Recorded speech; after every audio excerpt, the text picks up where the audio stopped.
ঢাকা বিশ্ববিদ্যালয়ের চারুকলার বকুলতলায় হয়েছে বর্ষা উৎসব। শুক্রবার সকালে ঘনঘটা শিরোনামের এই নৃত্য প্রযোজনা মঞ্চস্থ হয়। এতে অংশ নেন 18 থেকে 70 বছর বয়সী শতাধিক নৃত্যশিল্পী। ছুটির দিনে এমন আয়োজন মুগ্ধ করে রাজধানীবাসীকে। বান্ডেল থাকলে প্রতি সেনমানিতে টাকা বাঁচবে। বিকাশ সেনমানি বান্ডেল কিনে জিতুন প্রতি লেনদেনে।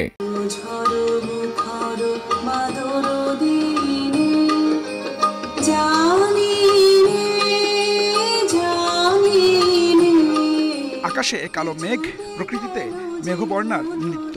কান পাতলেই চারদিকে শোনা যায় জলদ মৃদঙ্গের সুর। এমন আয়োজন করে একমাত্র বর্ষাই পারে তার অস্তিত্ব জানান দিতে।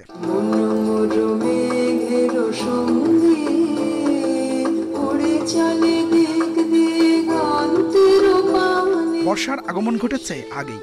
এখন সময় হয়েছে শ্বেতশুভ্র মেঘের ভেলা ভাসানো শরতের কাছে বিদায়পত্র জমা দিয়ে প্রস্থানের।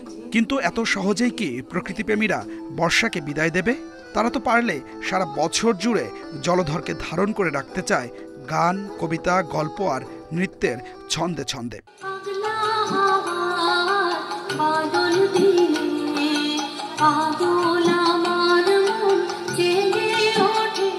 বর্ষার এমন আয়োজন হার মানিয়েছে বয়স্কেও। নিজেদের ছকে বাঁধা জীবনকে একটু শান্তি আর আনন্দের স্বাদ দিতে চিকিৎসক, শিক্ষক, প্রকৌশলী সবাই জড়ো হয়েছেন বকুলতলায়। নাচ করার একটা স্বপ্ন, সেই স্বপ্নের আজকে হচ্ছে একটা প্রকৃত অর্থে আমরা স্টেজে পারফর্ম করে সেটার বাস্তবায়ন করেছি। এটা আসলে আমার লাইফে প্রথম একটা অনুভূতি, এরকম খোলা আকাশের নিচে বর্ষায় নাচ করা। বর্ষা নিয়ে এমন আয়োজনে আজ সামিল হয়েছে প্রকৃতিও। আয়োজন শেষে কথা ছিল বৃষ্টি স্নানের। বর্ষাপ্রেমীদের এমন আবদারে সাড়া দিতেই যেন বৃষ্টিও নামে একটা সময়। এরকম আয়োজন আমাদের শহরে আরও হওয়া উচিত। শহরবাসীর অন্তরে বর্ষার সাথে বিভিন্ন ঋতুর সাথে এরকম সুন্দর সুন্দর অনুষ্ঠান হোক। মাটি, মানুষ সব কিছু মিলে যদি আমরা থাকতে পারি, আমাদের বাঙালি জাতিসত্তার সাথে আসলে ওসবই আমাদের মিলে আছে। গ্রীষ্মের খরতাপে হৃদয়ে যে শুষ্কতার সৃষ্টি হয়, সেই রুক্ষতাকে প্রাণের স্পন্দন দিতেই ঋতুচক্রের হিসেব মিলিয়েছেন স্রষ্টা।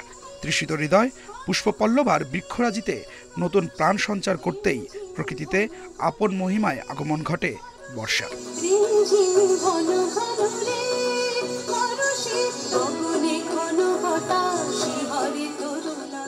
Adilur Rahman, independent news, Dhaka.